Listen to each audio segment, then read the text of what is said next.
지금의 이 시대가, 우리 눈앞에 놓이는 이 시대가 하나님께서 우리에게 음성을 주는 시대라 보시면 됩니다. 나라가 전국이 혼미합니다. 그러나 우리는 이 나라의 전국의 혼미함을 통해서 하나님의 음성을 들어야 합니다. 여러분들, 이사야는 그 이름이 뜻하는 바가 여호와는 구원하시다 라는 뜻을 가지고 있습니다.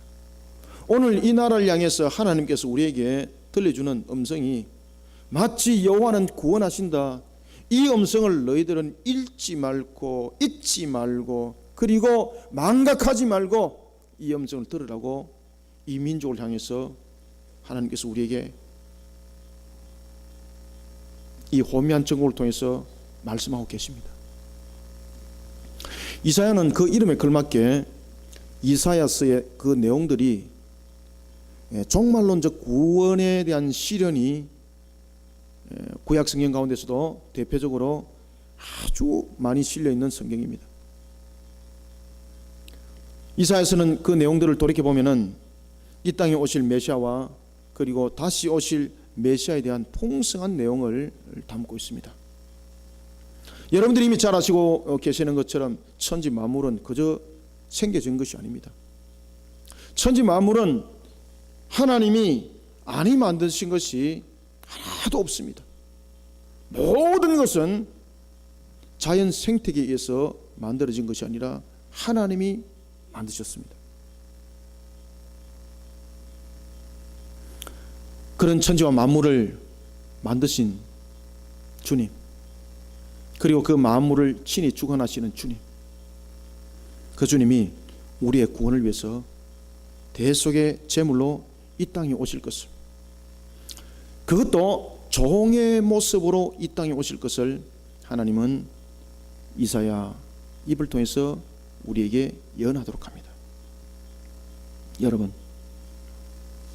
이 땅에 오실 구원의 주님은 선민이라고 일컫는 이스라엘 백성들뿐만 아니라 그들이 이방인이라고 말했던 그런 자들조차도 구원하기 위해서 종의 모습으로 빛으로 오셨습니다. 소금으로 오셨습니다. 그런 분이 대속의 값의 물음을 위해서 종의 신분으로 이 땅에 오셨다는 것은 대단한 사실입니다. 사랑하는 성도 여러분, 하나님께서 친히 여러분들 종의 신분으로 오셨다는 겁니다. 왕이신 그분이 종의 신분으로 오셨다는 거예요. 우리가 여러분들 한번 돌이켜 봅시다. 하나님이신 그분이 왜 종으로 올 수밖에 없었는가? 우리는 에덴 동산에서 있었던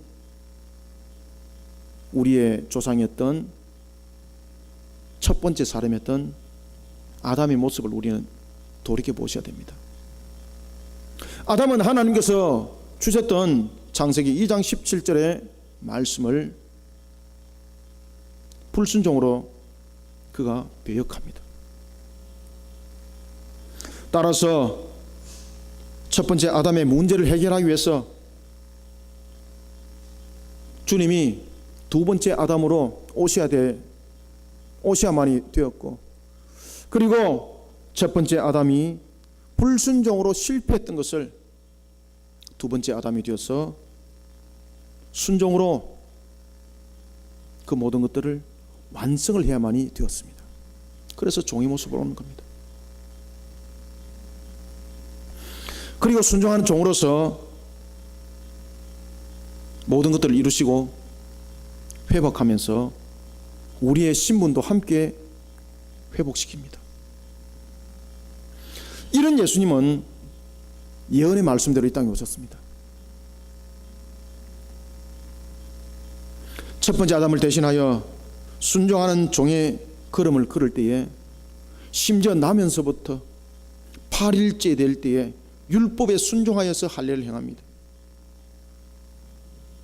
그 어떤 것도 예외 없이 순종하는 것으로 그 자신의 값을 치릅니다. 그것이 바로 예수님의 순종하는 종의 걸음이었습니다. 그리고 그런 주님께서 십자가에서 아담의 죄로 말미암은 우리의 죄를 대속하는 완전한 제물이 되어 주십니다. 이런 주님께서 오늘을 살아가고 있는 우리에게 이렇게 물어봅니다. 그리고 우리에게 이렇게 말씀하십니다. 너는 무엇을 하는가? 내가 너를 원하노라. 여러분, 과연 주님은 우리를 향해서 무엇을 원하고 계실까요? 주님께서 여러분들에게 너는 누구인가라고 물었을 때에 여러분들은 뭐라고 대답하겠습니까? 주님께서 내가 원하노라 라고 말했을 때에 주님은 우리를 향해서 무엇을 원하고 계실까요? 우리는 여러분들 이 시대를 살아가면서 주님이 우리를 향해서 무엇을 원하시는가, 그리고 주님은 우리를 통해서 원하시는 것을 통해서 무엇을 이루고자 하는가, 오늘 우리는 이 본문을 통해서 예언의 말씀, 이 예언의 말씀을 통해서 우리는 이 시국을 돌이켜보고, 그리고 정말로 나라와 민족인 우리 이 조국을 사랑하는 가슴으로, 내가 정말로 이 조국을 사랑하는 가슴으로 어떤 위치에 서야 되는가, 우리 한번 돌이켜봅시다. 먼저 우리가 5절 한번 읽겠습니다. 시작.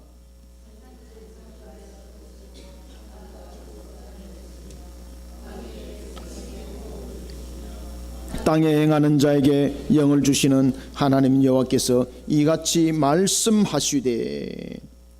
아멘. 천지 만물의 창조 주신 하나님을 먼저 말씀합니다. 그런 하나님이 나 이 여호와가 어로 너를 불렀다라고 말합니다.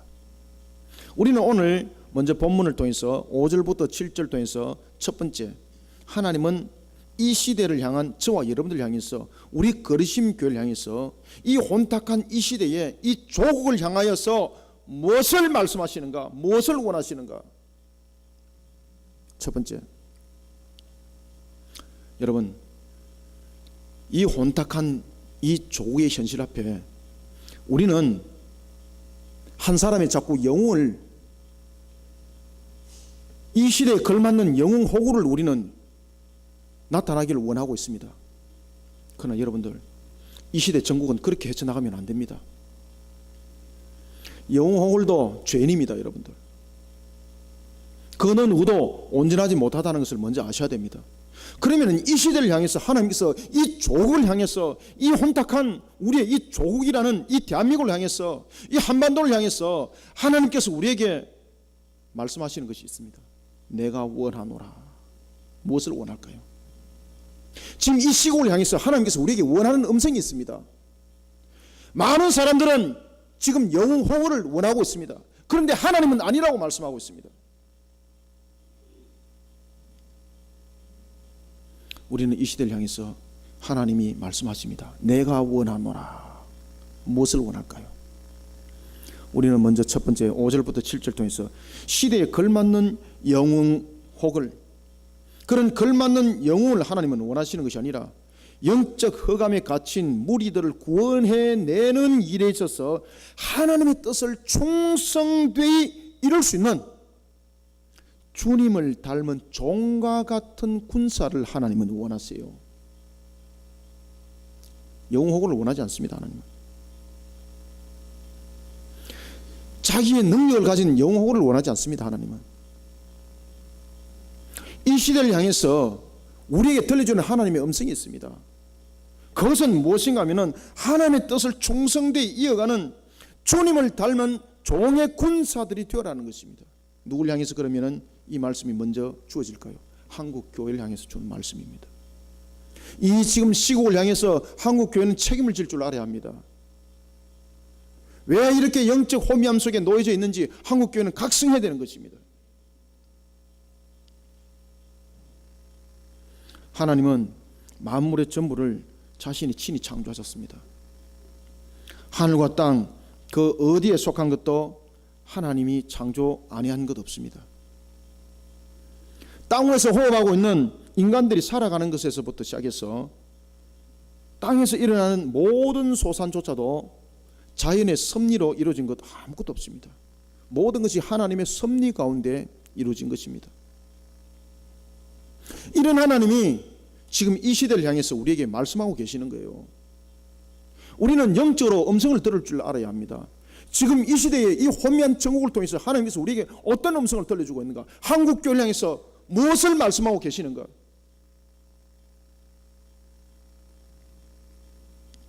오늘 여러분들 본문에 보면은 하나님이 한 상황을 통해서 일들을 일으킬 때에 여러분 잘 읽으시길 바랍니다.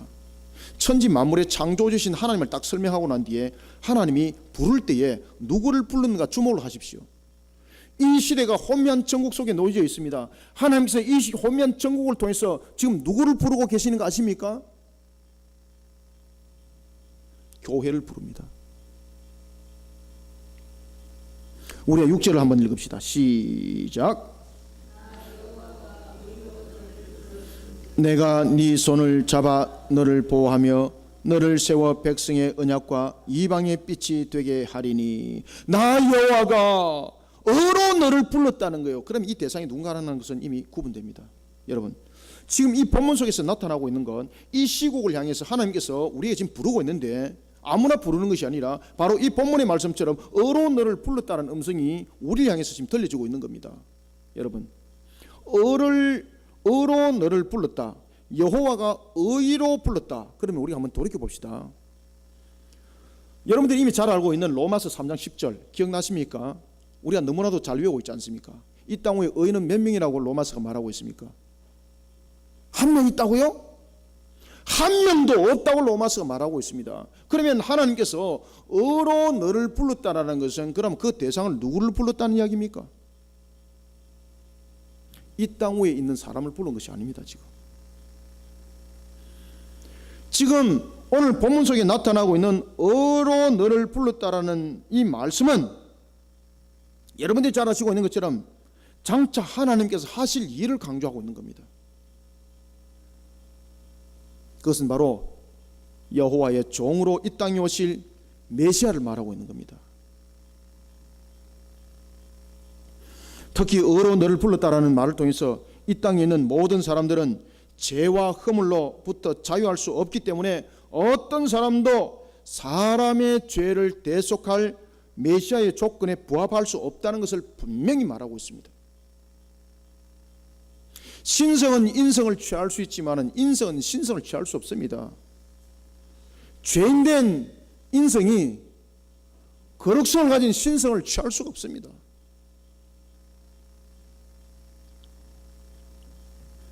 따라서 어로 너를 불렀다는 것은 제일 먼저 우리에게 무엇을 깨닫고 알게 하고 계시는가 하면은 모든 사람들은 죄와 허물로 인하여서 자유할 수 없기 때문에 그 어느 누구도 메시아의 조건이 될 수 없다는 것을 먼저 설명하고 있습니다.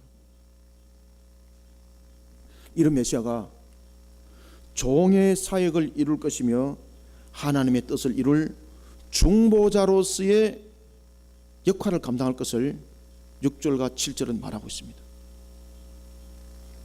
그리고 그 중보자로서의 사역은 크게 세 가지로 이루어질 것인데 그 첫 번째가 바로 선지자로서 사역이라는 겁니다.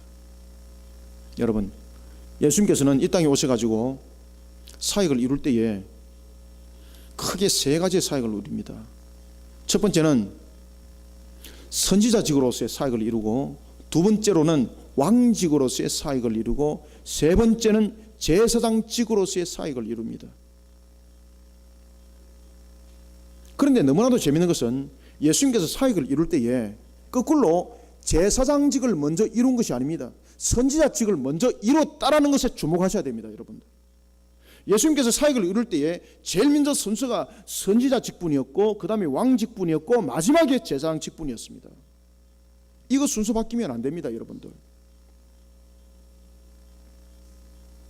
예수님께서 여러분들 왕직으로서 어떻게 사역을 하셨는가? 예수님께서 왕직의 사역은요, 내려놓음의 낮아짐의 사역이었습니다. 요단강에서 세례 요한에게 세례를 받을 때에 예수님께서 나에게 세례를 베풀어라, 이것은요 부탁이 아니라 왕으로서의 명함이었습니다. 호산나를 외치면서 예루살렘에 입성할 때에 나귀를 타고 예루살렘에 입성한 것은 왕으로서의 모습이었습니다. 그런 분이 제일 먼저 이 땅에서 사역을 감당할 때에 어떤 사역을 감당하시는가 하면 선지자의 직분을 먼저 감당하셨습니다. 예수님께서 공생애를 시작하실 때에 제일 먼저 회당에 들어가셔서 가르치십니다. 하나님의 말씀을 가르치십니다.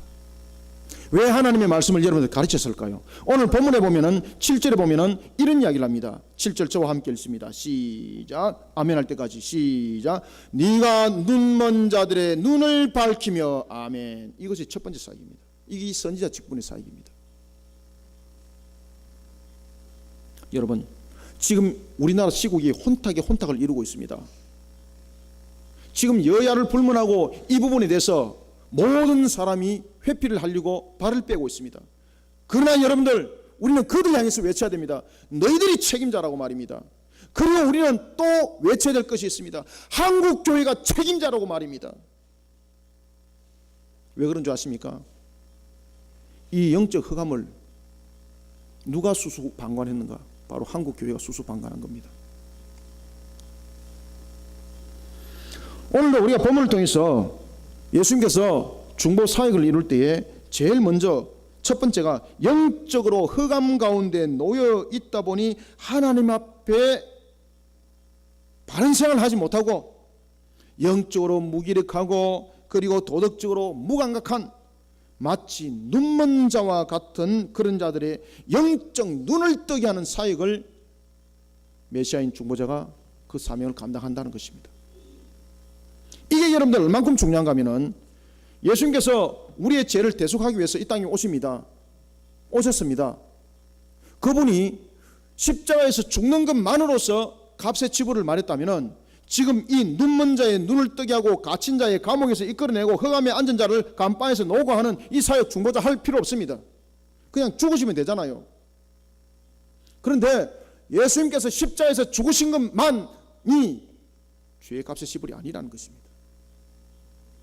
그래서 예수님께서 공생의 3년 반을 이 사역을 하시는 겁니다. 제일 먼저 어떻게 하라고요? 영을 일깨워야 되죠. 예수님께서 십자가에서 죽으셨습니다. 아무도 모르게 그냥 산속에서 그냥 죽으셨습니다. 이런 값이 아니라 모든 사람들로 하여금 죄를 바라보게 하는 상태에서 십자가에서 공개적으로 죽으십니다. 그런 메시아가 이 땅에 오셔서 제일 먼저 행하는 사역이 무엇인가 하면요, 영적 흑암 속에 갇힌 그들에게 하나님의 진리의 말씀을 통해서 그 영적 흑암 속에 있는 자들을 해방시키는 것이었습니다. 예수님께서 회당에서 하나님의 진리의 말씀을 가르칩니다. 이것이 바로 눈먼 자들의 눈을 밝히는 것이었습니다. 예수님은 이사야서를 통해서 우리에게 주신 이 예언의 말씀대로 사역을 그대로 이어가시는 겁니다. 그리고 두 번째는 예수님께서 메시아로서 이 땅의 두 번째 사역은 어떤 사역인가? 바로 갇힌 자와 같은 정신적으로 영적으로 지하 감옥과 같은 곳에 갇혀서 극심한 고통 가운데 놓여 있는 자들을 구원하기 위해서입니다. 여러분들, 예수님께서 사역하신 것을 머릿속에 곰곰하게 생각해 보시면 이 이사야 내용대로 사역을 하십니다. 예수님께서 첫 번째 회당에서 하나님의 진리의 말씀을 가르칩니다. 왜? 영으로 하여금 깨달아야 되니까, 신앙의 양심을 일깨워야 되니까. 그런데 문제가 생겼습니다. 회당에서 가르칠 때에 그 회당에 어떤 자가 있었더라고? 귀신 들린 자가 있었더라는 것입니다.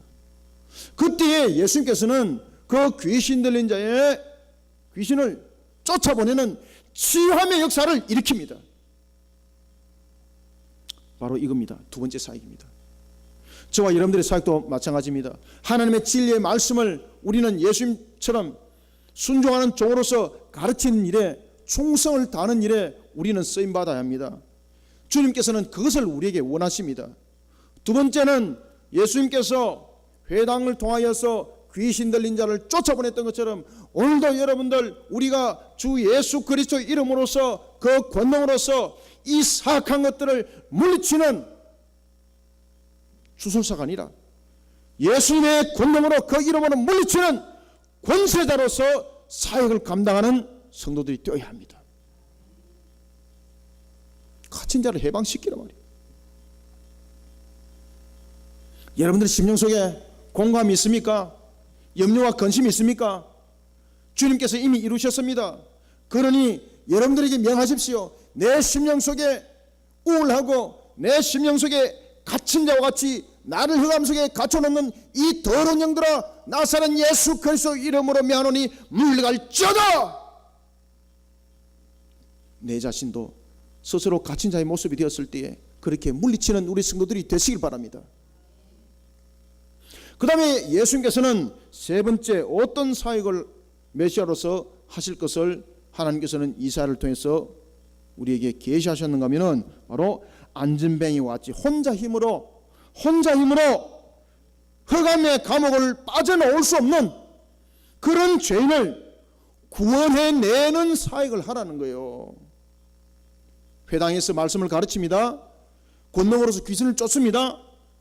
그 다음에 안전뱅이와 같은 혼자 있는 자들을 끄잡아내야 되는 거예요.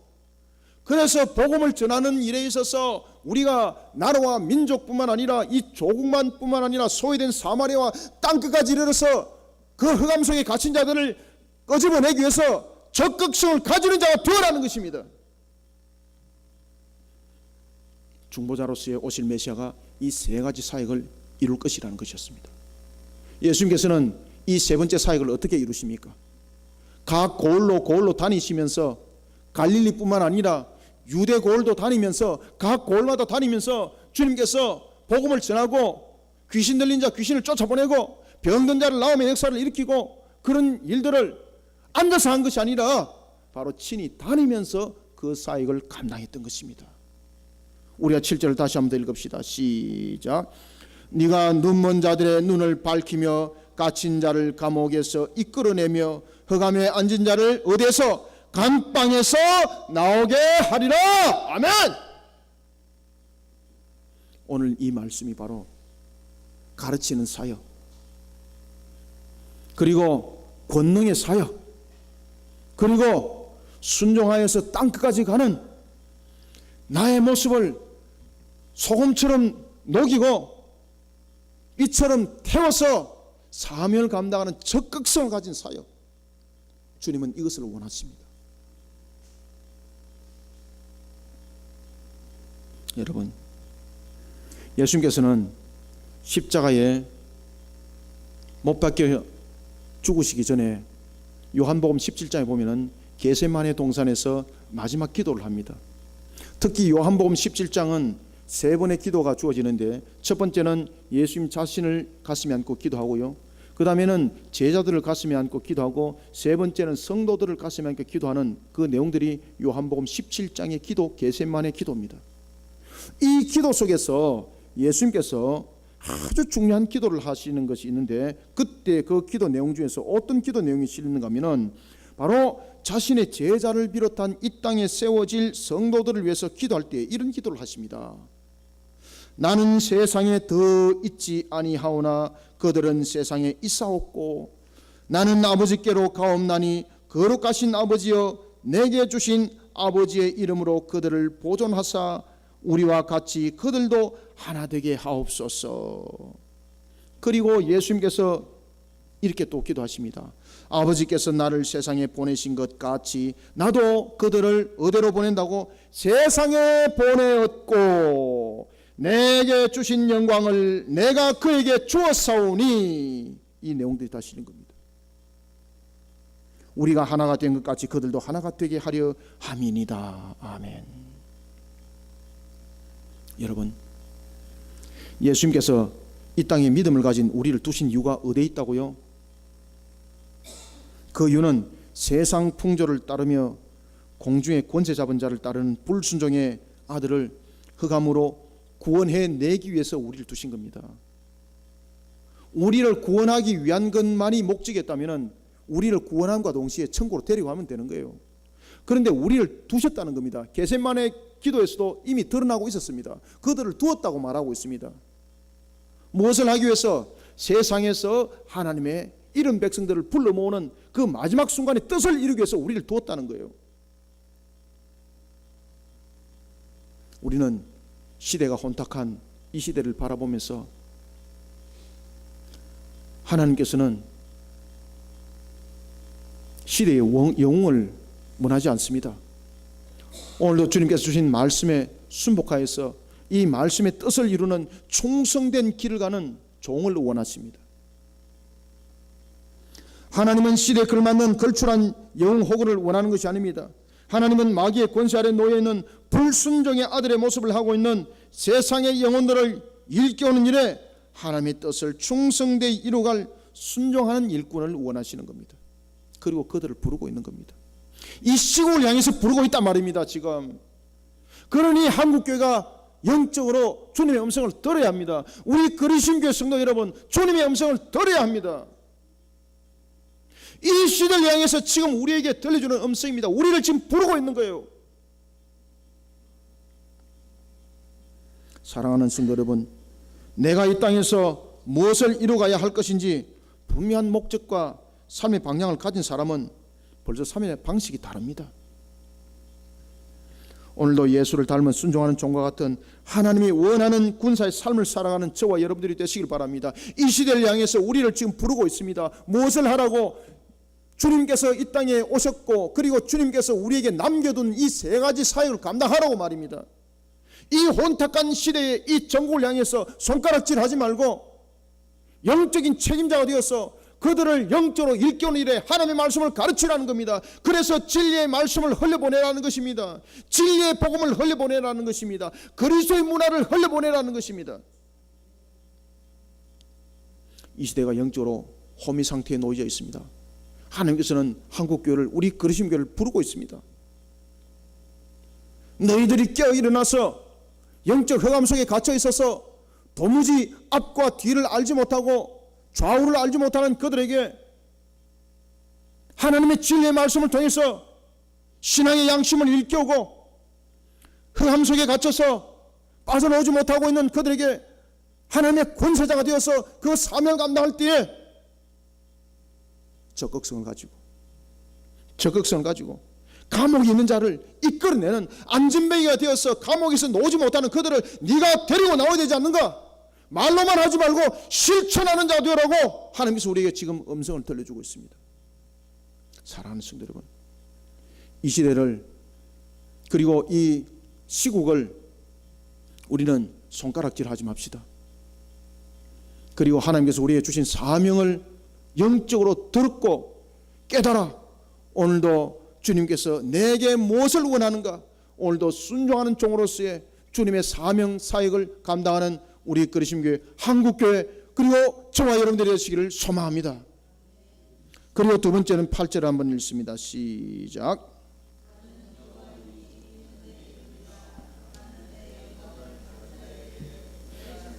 우상에게 주지 아니하리라. 아멘. 두 번째는요, 하나님이 무엇을 원하시는가 하면 우리의 자랑을 원하지 않습니다. 두 번째는 자신을 자랑 삼고 사람들로 하여금 자신을 바라보게 하는 마귀와 같은 일꾼이 아니라 모든 영광을 하나님께 돌리기를 기뻐하는 그런 종과 같은 일꾼을 하나님은 기뻐해요. 그 일꾼을 하나님은 원하세요. 여러분들, 목사님, 저를 좀 젊었을 때에 제가 전도할 때 그런 분 직접 계셨습니다. 제보고 하소연을 하는 거예요. 목사님, 저를 10년만 좀 일찍 만나지요. 그분이요, 속이 일커지더라고요. 목사님, 10년만 좀 일찍 만나서 내인데 복음을 전했으면은 내가 좀 다리가 성해서 주님의 사명을 붙잡을 건데, 여러분들 다리가 안 성해도 주의 복음을 전하는 일에 쓰임 받을 줄 믿으시길 바랍니다. 입으로 처음부터 다 오고 있어요. 입으로 곤백살 먹어도 기어가서라도 주님의 사명을 감당하는 성도들이 되시길 바랍니다. 우리는 자신을 자랑 삼지 말고요, 내가 잘할 수 있다는 것을 하는 것이 자랑 삼는 것 아니에요. 자랑 삼지 말라는 것은 주님 앞에 자랑할 거 우리는 아무것도 없어요. 목사님 10년 전에 나를 찾아왔으면 정말로 감사할 것인데 지금 하세요. 지금 안 늦어요. 우리는 10년 전에도 주님 앞에 자랑할 것 없습니다. 지금도 똑같아요. 여러분들 10년 전에 더 젊으면 더 잘할 것 같죠? 안 그래요. 여러분들 모세를 하나님은 80에 사용했다니까. 80에 40에 혈기가 왕성할 때에 딱 꺾어버리고 80에 사용했어요. 여러분들 여러분들 소망 있는 거예요. 그러고 하는데 모세가 120살까지 사명 감당했다니까. 120살까지. 여러분들 아직까지 멀었어요. 여러분들 이 상태로 여러분들 돌아가시면 안 돼요. 모세처럼 120까지 사명 감당하시다가 주님이 부르실 때 할렐루야 하면서 올라가셔야 된다니까. 목사님 3층에 올라오는 것이 무릎하기 아파요. 기도하세요. 여러분들 하나님께서 낫게 할 줄 믿으시길 바랍니다. 그런데 기도할 때 목적이 있어야 돼요. 여러분들 하나님 이 무릎팍이 비록 굽어졌지만은 이 굽어진 무릎팍을 제가 앉아서 있을 때에 사람들 지나가게 하셔서 전도하게 하여 주시옵소서. 다리가 멀쩡하면 놀러 댕기고, 그래도 다리가 멀쩡하지 못하니까 그래도 앉아서 지나가는 사람들한테 예수 믿으세요 복음을 전할 수 있는, 얼마나 여러분들 그것이 행복한 사이예요. 그러니 자신의 형편과 환경을 가지고 원망하지 마세요. 자신을 자랑 삼지도 마십시오.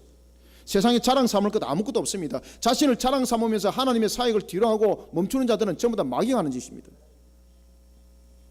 하나님은 무엇을 원한다고요? 모든 영광을 하나님께 돌리기를 기뻐하는 종과 같은 일꾼을 기뻐하시고 그런 종을 불러요.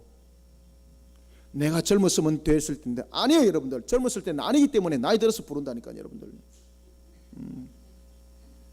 참. 여러분 하나님께서는 구원을 이룸에 있어서 메시아 사역이 반드시 이루어질 것과 그리고 하나님의 주권을 거역하는 어떤 세력들의 방해도 용납하지 않을 것을 나는 여호와이니 이는 내 이름이라 라는 자존하시는 하나님, 그리고 언약에 신실하신 하나님의 속성을 통해서 천명하고 있습니다.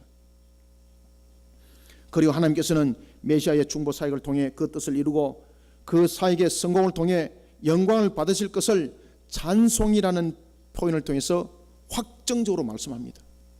여러분 하나님은 자신의 영광을 어떤 우상에게도 준 사실이 없습니다. 그리고 하나님은 자신의 영광을 받는 일에 있어서 어떤 우상의 앞잡이도 사용한 사실이 없습니다. 지금도 그렇습니다. 그러하기에 하나님께서는 자신의 찬송을 우상에게 준 사실이 없다는 거예요. 그러나 여러분들 요한계시록 13장 16절부터 17절 한번 보십시오. 종말의 끝자락 되면은요, 마귀는 자신이 하나님의 영광을 가로채기 위해서 경제를 비롯한 인간의 삶에 거대한 말뚝을 박아버립니다. 그리고 자신 앞에 무릎을 꿇도록 합니다. 그리고 자신을 경배하지 않는 자에게는 매매를 허락하지 않습니다. 삶의 존재가 다 흔들려버리는 겁니다. 여러분 사람은 마땅히 하나님만을 경배하도록 창조되어진 존재입니다. 이걸 깨달아야 되는 거예요. 따라서 마귀의 이런 행동을 살아계신 하나님께서 가만둘 리 없어요. 여러분들요. 그러니 마귀에게 휘둘리 가지고 굴복하지 마시라는 겁니다.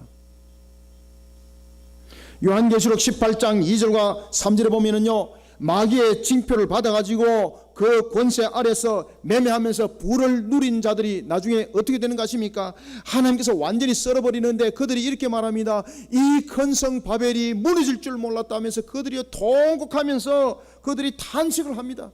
충격을 받았던 그들의 입술에서 터졌던 탄식의 음성이 무엇인가 하면은 무너졌도다 무너졌도다 큰 성 바벨이요. 끝장났다는 거죠. 8절 한번 더 읽읍시다. 시작. 나는 여호와니 이는 내 이름이라. 나는 내 영광을 다른 자에게 내 찬송을 우상에게 주지 아니하리라. 아멘. 사랑하는 성도 여러분, 우리는 우상과 같은 허탄한 대상을 향해 영광을 돌리는 자가 아닙니다. 진짜를 향해 영광을 돌리는 자들입니다. 자신을 자랑 삼고 사람들로 하여금 자신을 바라보게 하는 일꾼은요, 마귀와 함께 일하는 자들입니다. 여러분들이 어떤 일들을 할 때에 자신이 잘난 모습을 드러내 보십시오. 옆에 있는 사람이 일하다가 시기 질투한다니까요. 그러면 그 일들이 끝맺지도 못하고 나중에 분쟁이 되어버립니다. 절대 여러분들 어떤 일을 하더라도 하나님께 영광을 돌리는 것으로서 끝내야 되지 자신을 자랑 삼지 말라니까요. 내가라는 단어가 나오는 그날부터 끝나는 거예요. 여러분들, 저도 한때 그래 많이 해봤습니다. 내가라는 단어를 써가지고 제 주변에 남아있는 사람은 없더라고요. 사랑하는 성도 여러분, 요한복음 12장 43절에도 이런 이야기를 합니다. 그들은 사람의 영광을 하나님의 영광보다 더 사랑하였더라. 온 세상을 창조하신 하나님, 땅끝까지 모든 것을 조성하신 하나님, 그 하나님은 만물이 하나님 앞에 찬양하는 그날이 속히 도래되기를 원하고 계십니다. 따라서 새하늘과 새 땅이 열리는 그날 하나님께서는 요한계시록도 말합니다. 모든 눈물을 그 눈에서 주님께서 친히 닦아주십니다. 그리고 다시는 사망이 없고 애통이 없고 곡하거나 아픈 데가 다시는 존재하지 않도록 합니다. 그리고 하늘에서는 이런 하나님을 찬양하는 찬양이 울려 퍼집니다. 여러분, 하나님께서는 이런 일들이 속히 이루어지도록 제자들을 세웠습니다. 이 일들이 속히 이루어지도록 교회를 세웠습니다. 이 일들이 속히 이루어지도록 성도들을 세웠습니다. 그리고 복음을 통해 이런 한 마리를 찾고 계십니다. 사랑하는 성도 여러분, 이 땅에서 차지하는 자신을 위한 영광은 자신을 향한 천국 문을 더 좁혀보게 만들 수밖에 없습니다. 자신의 영광을 위해서 달려가면 천국 문은 더욱더 좁아질 수밖에 없습니다. 그러니 부자가 천국 문에 들어가는 것이 낙타가 바늘 구멍으로 지나가는 것보다도 더 어렵다라고 성경은 말하고 있습니다. 여기서 부자라는 것은 돈 많이 버는 사람들이 다 부자가 아니라 불의한 재물로 모은 재물,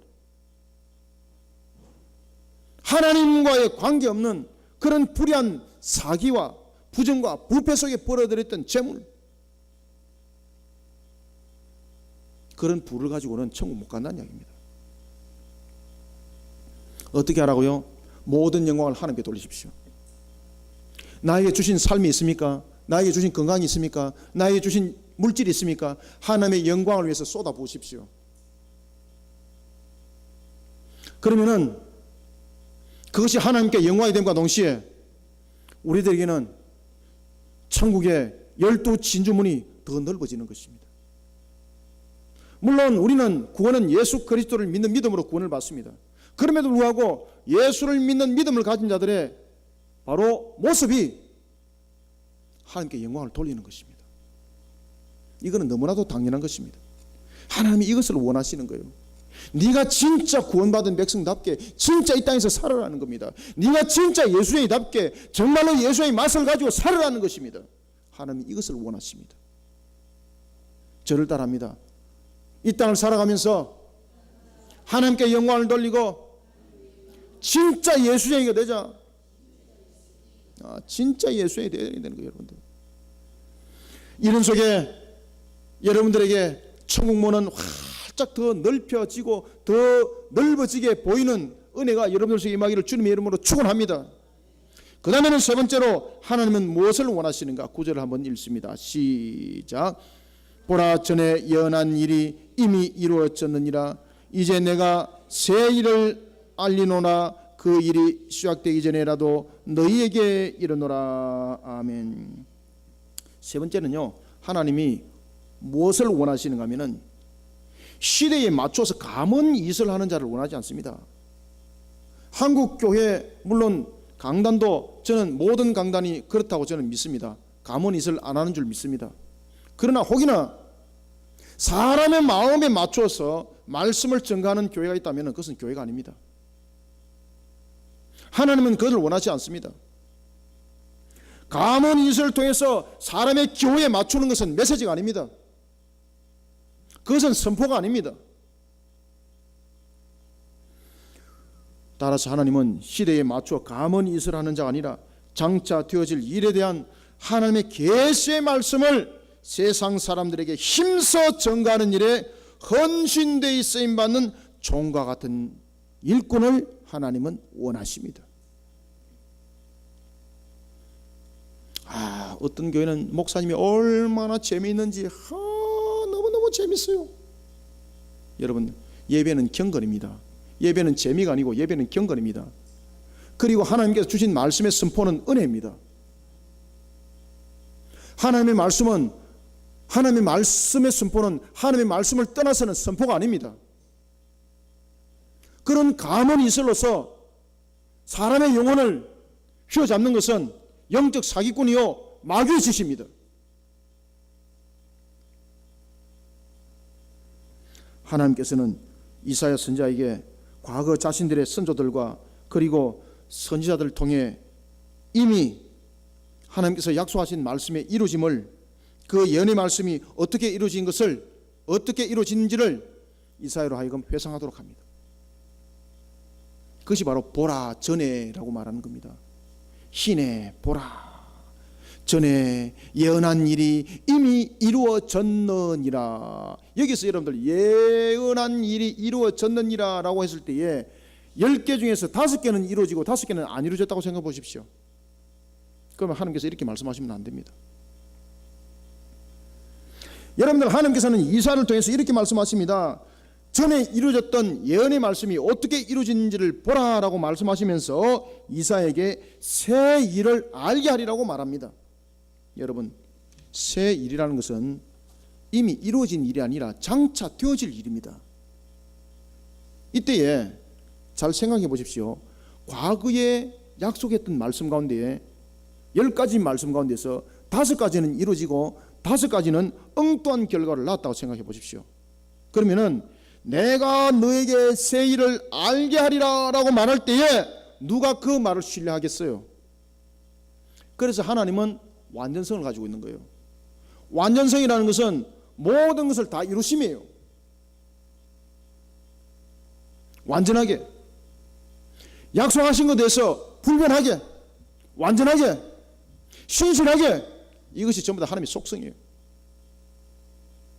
그러니 하나님의 속성에 어긋난 것이 무엇이나, 이사야 돌이켜봐라. 이사야 돌이켜봅니다. 아무것도 없는 거예요. 전부 다 하나님께서 말씀하신 대로, 예언하신 말씀대로 역사 가운데 안 이루어진 것이 없는 거예요. 여러분, 예수로 인하여서 구원받을 길 외에 하나님께서 구원의 길 줄 사실 없습니다. 따라서 굉장히 죄송한데 예수를 믿지 아니하고 걸어가는 사람들은 그 어떤 선한 길을 걸어가더라도 그는 지옥에 갈 수밖에 없습니다. 왜냐하면 하나님이 택하지 않았기 때문입니다. 하나님께서는 말씀하십니다. 과거에 행했던 내가 예언의 말씀을 주었던 것 중에서 단 한 가지라도 이루어지지 아니한 것이 있는가 돌아보라는 것입니다. 돌아봤는데 안 이루어진 것이 아무것도 없는 겁니다. 그런 하나님께서 말씀하십니다. 내가 너에게 새 일을 알게 하리라. 언약에 신실하신 하나님께서 이사야에게 말씀을 줍니다. 이런 하나님께서 새 일을 이사야에게 알게 하신 후에 이사야가 살아있을 때였습니다. 이스라엘에 큰 사건이 하나 벌어집니다. 그 대표적인 사건이 뭔가 하면 BC 701년에 사건이 일어나는데, 그 전에 이미 BC 722년에 아수르가 북이스라엘을 무너뜨려 버려요. 그리고 아수르의 사네림이 BC 701년에 남은 남쪽 유다를 다 잡아먹어버립니다. 그리고 남은 것은 이제 예루살렘 하나만 남았습니다. 끝난 거잖아요. 하나님께서 이사야를 통해서 새 일을 알게 하셨습니다. 그들을 물리칠 것이라고, 하나님을 향한 신앙으로 그들을 물리칠 것이라고. 열왕기하 19장 35절에 하면은 히스기야 제위 14년 아수르가 대군을 이끌고 예루살렘을 완전히 포위해 버렸을 그때에 이사야에게 새 일에 대해 말씀하셨던 하나님께서는 히스기야의 기도를 들으시고 아수르의 18만 5천의 대군을 한순간에 전부 다 송장으로 만들어 버리는 겁니다. 이스라엘이 활 하나 쏜 사실 없습니다. 창 하나 던질 사실 없습니다.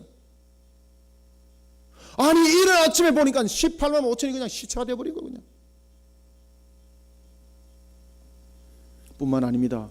하나님께서는 이사야서 53장을 통하여서 이사야에게 우리의 죄를 대속할 장차 오실 메시아의 대속의 죽음에 관해서 새 일을 이사야에게 말씀하십니다. 그리고 그 말씀대로 예수님께서 대속의 십자가를 지시고 완전한 제물이 되어서 그 뜻을 완전히 이루십니다. 9절을 다시 한번 읽읍시다. 시작. 보라, 전에 예언한 일이 이미 이루어졌느니라.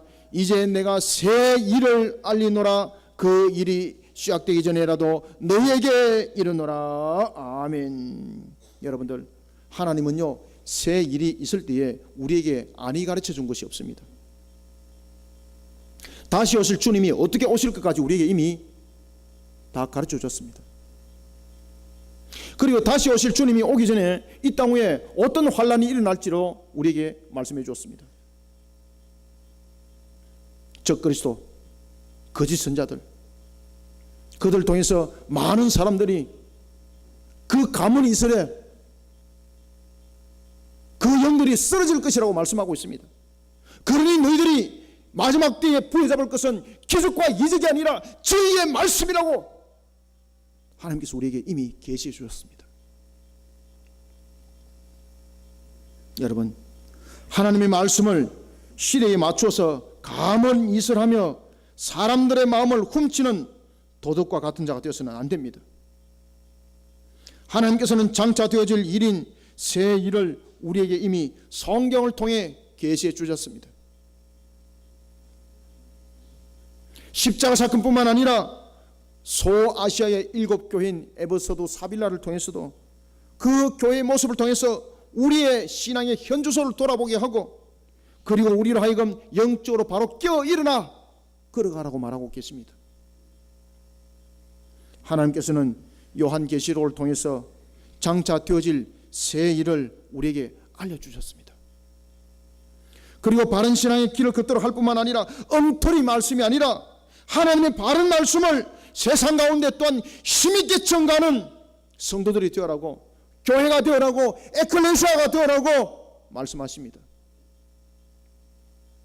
이 일에 헌신되어 쓰임 받으라고 말입니다. 하나님은 이와 같은 종을 원하십니다. 사랑하는 성도 여러분, 오늘도 세상 사람들에게 하나님의 계시의 말씀을 힘써 전가하는 일에 충성된 종의 걸음을 걷기를 기뻐하는 우리 모든 성도들이 다 되시기를 축원합니다. 말씀을 맺겠습니다. 여러분들, 하나님이 원한다는 것은 하나님의 속성과 맞지 않습니다. 제가 왜 이런 말씀 드리는 거 아십니까? 하나님이 원한다는 것은 뭔가 자기가 부족함이 있다는 거예요. 다른 것을 통해서 채우기를 원하는 것이 원한다는 것입니다. 내가 갑돌이를 불렀습니다. 왜 불렀습니까? 이유가 있는 거죠. 내가 원한다는 것은 내가 부족함을 채우는 것입니다. 내가 누군가를 불렀습니다. 내가 준태를 불렀습니다. 내가 용준이를 불렀습니다. 왜? 좀 도와달라는 거지. 내가 혼자서 하기는 부족하다는 거죠. 이것이 하나님의 완전성의 속성과는 완전히 틀리는 겁니다. 그럼 이게 엉터리잖아 이거. 그런데 하나님이 내가 원한다 말이지, 내가 원하는 것은 이라고 말하는 것은 하나님이 부족함이 있기 때문에 부족함을 채우는 원함이 아니라는 것을 여러분들이 아셔야 됩니다. 그러면은 하나님이 원하심은 무엇인가? 하나님이 원하시는 것은 하나님이 원하시는 것을 이루어서 우리에게 영원한 샬롬이 되도록 그 샬롬을 우리에게 준다는 것을 말하고 있습니다. 오늘도 주님이 우리를 주님의 사역을 감당하는 자로 부름받기를 원하십니다. 무엇을 하기 위해서? 주의 일하다가 여러분들 속에 샬롬의 역사 일어나기를 축원합니다. 그러니 마태복음을 통해서도 주님께서 말씀하시기를 너희들이 필요한 것이 무엇인지 이미 내가 다 알고 있노니 너희들은 먼저 주의 나라와 그의 오를 위해서 힘쓰고 애쓰는 자들이 되라고 말씀하고 계십니다. 그것을 원한다는 거죠. 하나님이 부족하기 때문에 원하는 것이 아니라 우리를 채워주기 위해서 하나님께서는 원하신다고 말씀하고 계시는 겁니다. 오늘도 주님께서 여러분들에게 일꾼으로 불렀습니까? 야, 정말 피곤하네, 사람 힘들게 만드네, 이것이 아니라 주님께서 여러분들을 채우기 위해서 부르는 거예요. 그것을 은혜라고 말하는 거예요. 하나님께서 오늘도 나를 불렀습니까? 그것이 은혜인 거예요. 나를 구습에 불렀습니까? 세상은 안 불러요, 여러분들을. 왜? 짐이 되기 때문에. 그러나 주님은 불러요. 왜? 내가 너를 불러서 은혜를 주겠다는 거예요. 주님이 원하시는 것은, 주님이 부족하기 때문에 원하시는 것을 채우기 위함이 아니라 여러분들에게 은혜를 베풀어서 여러분들에게 샬롬으로 채워주기 위한 은혜를 붓겠다는 이야기입니다. 이것을 영적으로 깨달아야 되는 거예요. 그렇기 때문에 저와 여러분들은 오늘도 세상 사람들에게 하나님의 계시의 말씀을 전가하는 일에 힘쓰는 일에 주님이 나를 부른 것을 감사히 여기는 성도들이 되시길 바랍니다.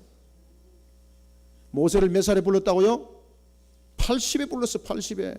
여기서 80 이하 되는 사람들은 아무 소리 하지 마세요, 여러분들. 하나님께서는 모세를 몇 살까지 썼다고요? 120살. 120살 미만. 여기서 말도 꺼내지 마세요, 여러분들.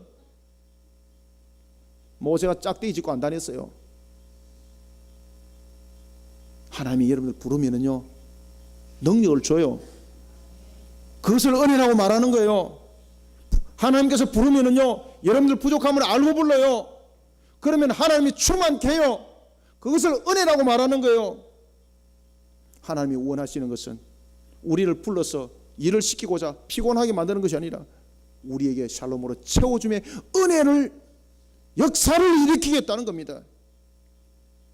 사랑하는 성도 여러분, 하나님께서 이루기를 원하시는 구원의 세일은 예수님께서 12 제자를 통해 그 사역을 이어가도록 하시는 것처럼 주님을 닮은 종과 같은 군사를 일으켜서 그 일들을 이루갈 때에 내가 부름받은 것을 감사히 여기는 성도들이 되시길 바랍니다. 다른 사람을 부른 것이 아니라 나를 부른 것에 대해서 감사히 여기시길 바랍니다. 그럴 때에, 부름을 받았을 때에 가문 이슬로 다른 사람들 마음 빼앗는 자, 마귀가 하는 짓입니다. 내가 주님으로부터 부름받아 끌을랑 영으로서 전신갑주를 입으시길 바랍니다. 성령의 전신갑주를 입으시길 바랍니다. 그래서 우리에게 필요한 것이 말씀과 기도인 거예요. 그런 속에 우리는 진리의 말씀을 높이 들어야 합니다. 그리고 모든 영광을 하나님께 돌리기를 기뻐하는 순종의 종의 걸음을 걷기를 기뻐할 때 하나님이 그것을 원하시고 하나님이 영광을 받으시는 겁니다. 사랑하는 성도 여러분, 우리는 에덴 동산에 흐르는 물처럼 진리의 말씀과 진리의 복음과 그리스도의 문화인 말씀의 삶을 세상 가운데 흘려보내는 주님이 원하는 종의 일을 감당하는 자들이 되어야 합니다. 그리하여서 세상 가운데 비손과 기온과 히데겔과 유보라드의 내 강을 이뤄서 하나님께 영광을 돌립시다. 주님이 기뻐하는 종이 됩시다. 내가 원하노라, 주님이 다시 부르는 종이 되시기를 축원합니다. 이런 하나님이 원하는 종이 되기를 오늘도 여러분들 기도하십시오. 하나님, 나를 사용하여 주옵소서. 내가 너를 원하노라고 이사야 6장에서 주님께서 부르셨을 때에 이사야가 그랬습니다. 나를 사용하여 주옵소서. 여러분들 이렇게 기도하세요. 하나님, 나를 원하게 해주십시오. 하나님, 나를 원하세요. 나를 쓰세요. 제발 하나님, 나를 쓰세요. 주님이 기뻐하는 일에 나를 쓰세요. 하나님, 이런 기도하는 성도들이 되시길 바랍니다. 이런 속에 주님께 영광을 돌 때에 하나님이 기뻐하세요. 여러분들, 주님이여 보따리 내놓으세요. 내게 필요한 것이 얼마인데 계산기가 두드려 보니까 얼마가 모자라네요. 이런 것이 아니라 주님이여 나를 사용하여 주옵소서. 하나님의 나라를 위해서 주님이여 나를 사용하여 주옵소서. 주님은 이것을 원하십니다. 이런 속에 하나님께서 부어주심의 회복의 역사가 함께 일어나기를 주님의 이름으로 축원합니다. 살아계신 아버지 하나님, 주님의 은혜를 감사드립니다. 주님께서 오늘도 우리에게 주신 말씀대로 하늘의 문을 열어주시고 오늘도 나를 주님이여 원하여 나를 사용하여 주시옵소서. 우리의 기도를 들어 주옵소서. 주님이여 나를 원하시고 나를 사용하여 주옵소서. 우리 이끌으신 교회를 원하시고 우리 이끌으신 교회를 마지막 종말 때 사용하는 말씀의 군사의 학교요, 하나님께 주신 안구의 교회요, 주석군의 교회로 쓰임받는 하나님이 원하는 교회로 달려가게 사용하여 주시옵소서. 주님이여 오늘도 하늘의 장막을 열어주시고 내가 원하노라 우리에게 들려주는 주님의 음성, 이 나라 이 민족을 돌이켜보면서 족을 가슴에 안고 기도합니다. 이 나라 이 민족 불쌍히 해주시고 영적 흑암 속에 가려서 이들이 분별하지 못하는 것, 주님이여 이들을 향하여서 그들은 죄를 알지 못한 속에 일어나는 것이오니 우리 교회가 하나님의 사명을 게을리하여 감당하지 못한 결론입니다.